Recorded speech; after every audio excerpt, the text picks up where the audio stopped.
In Washington, D.C., during a cold winter week in 1985, a small group of officers caught over 100 dangerous fugitives in a single afternoon without firing a single shot. How did they do it? They did not use armed SWAT teams, high-speed car chases, or weapons in the dark. They used a simple letter, a standard postage stamp, and a clever lie. Many people who tell this famous story get one big detail wrong. But by the time that Sunday evening arrived, federal officers had pulled off one of the most brilliant traps in history. The wanted targets walked straight through the double doors, smiling big, totally sure they had just won a free prize. Think about that for a second. You are running from the law.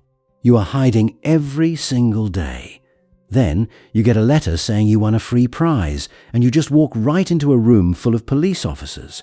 How does that even happen? It sounds like a joke. But it is real.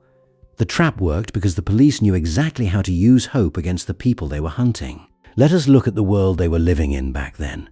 In the middle of the 1980s, Washington, D.C. was facing a giant wave of violent crime. The local courts were drowning under a mountain of active arrest papers. The police officers had piles of physical files sitting on their desks, gathering dust. Armed robberies, drug deals, assault cases. Even suspects wanted for murder were walking the streets free. The police had their names. They had their old addresses. What they did not have was a safe way to find them. Think about the normal way of doing police work. You have to send 2 or 3 officers to knock on doors in dangerous areas. You have to wait outside houses for hours. It is slow. It is dangerous. It costs a large amount of city cash that the local government simply did not have. If they tried to chase down every single lead using old-school methods, it would have taken years and cost millions of dollars. The bosses knew they needed a new plan.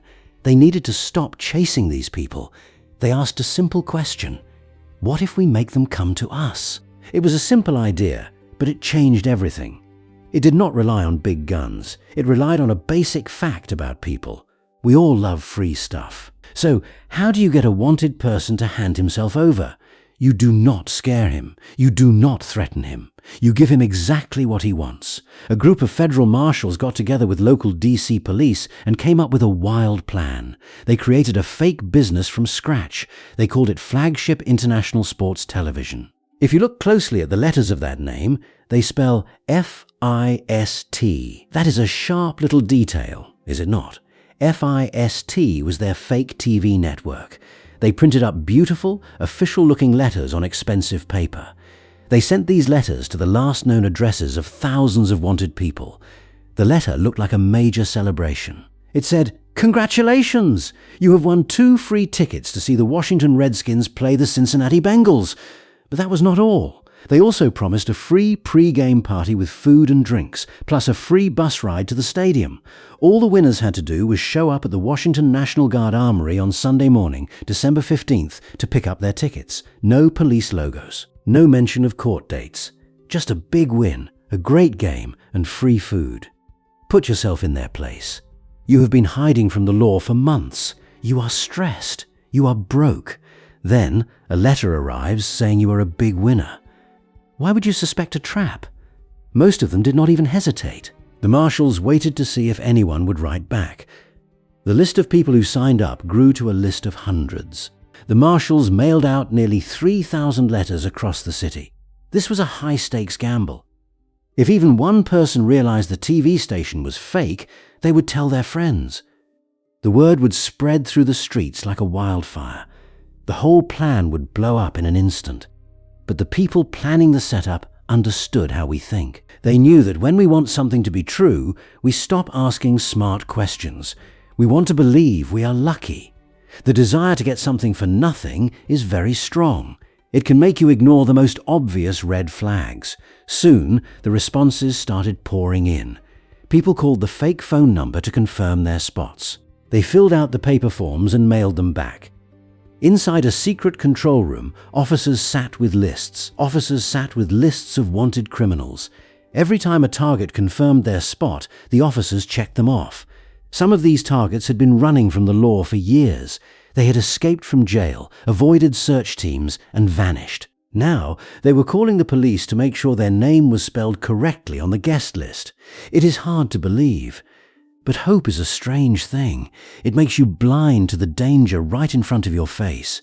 They traded their lives for a plastic seat and a box of fried chicken. To make this lie work, the stage had to be perfect. The marshals rented a huge space inside the Washington National Guard Armory. They did not want it to look like a trap. It had to look like a real, high-budget party. They spent days decorating the hall. They hung big, colorful balloons from the ceiling. They put up banners with the F.I.S.T. logo. They brought in long tables and loaded them with free food, snacks, and soda. They even hired people to dress up as party hosts and hostesses. Some officers wore fancy suits and pretended to be high-level TV executives. Others wore sports, shirts, and name tags, smiling and welcoming guests at the door. If a single detail looked cheap or fake, a guest might get scared and run. And if one guest ran, it could send a panic through the whole hall. That is why everyone had to play their part perfectly. There were no visible weapons, no police radios, no handcuffs in sight. Everything was warm, bright, and happy. It looked like the best Sunday morning of these people's lives. But just behind the walls, out of sight, sat a different world. Armed federal marshals in full gear were waiting in the back rooms. They had handcuffs, leg irons, and transport buses parked down the street. The contrast was complete. In the front room, there was music and laughter. In the back room, there was cold, steel, and silence. How does a trap like this even exist? It exists because the police knew that the best way to catch a wolf is to build a beautiful sheepfold. On the morning of December 15th, the guests started arriving. It was a cold, grey Sunday. But the mood inside the armory was hot. People showed up wearing their finest clothes. They wore expensive leather coats, designer shoes, and gold chains. Some of them arrived in taxis. Others drove up in nice cars. They walked through the front doors with big smiles, ready to party. Some brought dates. Others brought their friends. One man even brought his wife and children to share in his good luck. Think about how sad that is. You think you are taking your family to a fun sports event, but you are actually walking them directly into a federal arrest. As each guest walked in, they were greeted by friendly hosts who gave them a name tag. The hosts led them to the check-in tables. The undercover officers at the tables asked for their ID to verify their prize. They kept the conversation light and fun. Are you excited for the game? Who do you think will win? Meanwhile, they were secretly looking at the names. Once an ID was checked, an officer would quietly send the name to the command center in the back room. There, officers used computers and phones to make sure the warrant was still active. They had to be sure. They did not want to arrest the wrong person. Once the identity was confirmed, the silent trap was ready to spring. The guest was still smiling, holding a cup of soda, totally unaware that their free day was already over. This plan worked so well because there was no noise. There was no big scene. The marshals knew that if they tried to arrest everyone at once in the main room, it would turn into a riot. People would fight, guns might be drawn, and innocent people could get hurt. So, they used a clever system. They broke the guests into small groups of about 10 to 15 people. An announcer would come on the microphone with a warm, excited voice. Could our next group of winners please follow us to the back room for a special drawing? We have some extra prizes to give away. The small group would follow a smiling hostess down a long hallway and into a private room. The heavy doors would close behind them. As soon as the doors shut, the hostesses stepped aside. The music stopped. From behind screens and doors, 20 armed federal marshals stepped out. They did not scream. They did not shout. They simply stood there with their weapons ready. One of the lead officers stepped forward and said, "Surprise. We are the U.S. Marshals.